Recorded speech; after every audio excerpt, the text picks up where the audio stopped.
c'est le plus souvent un réflexe normal permettant de dégager ses voies respiratoires. Voici quelques solutions simples et naturelles pour éviter de recourir au sirop.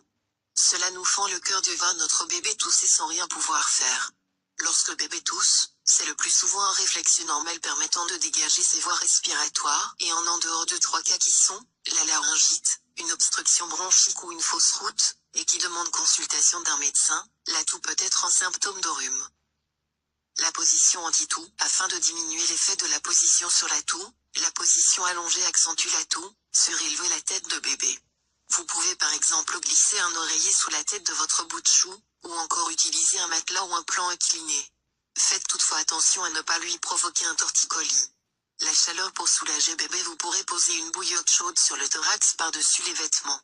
Lorsque la toux est à ses débuts, cela aide à diminuer la sensation d'oppression provoquée par la toux au niveau de la poitrine. J'ai personnellement une préférence pour les bouillottes sèches. L'huile d'olive et le miel pour adoucir la gorge.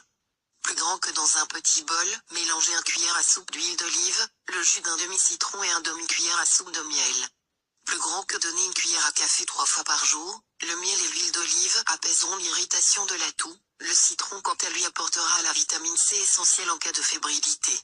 Nota bene, choisissez un miel certifié biologique. Le miel biologique est extrait par centrifugation à froid, épuré par décantation et non surchauffé.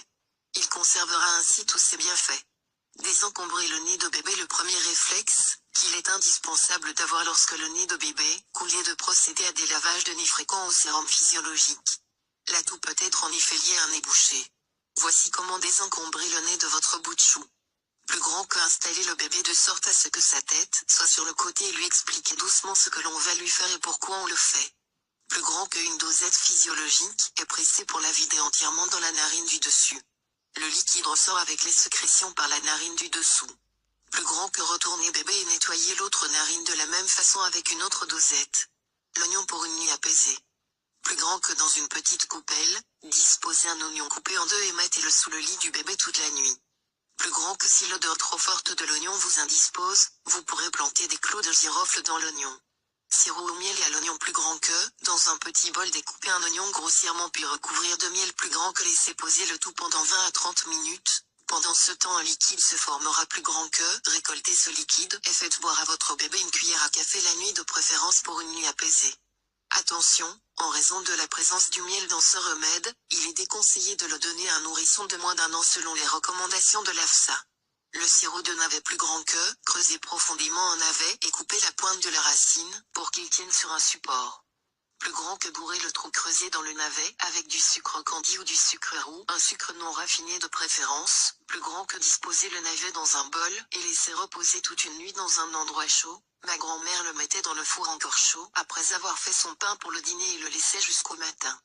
Plus grand que le lendemain, recueillez le sirop qui se sera formé durant la nuit et administrez une petite gorgée plusieurs fois par jour. Sur le même principe, vous pourrez utiliser un radis noir ou encore une carotte. Recommandation: ne vous inquiétez pas au premier toussotement, restez toutefois vigilante, il existe en effet des signes d'alerte à ne pas négliger.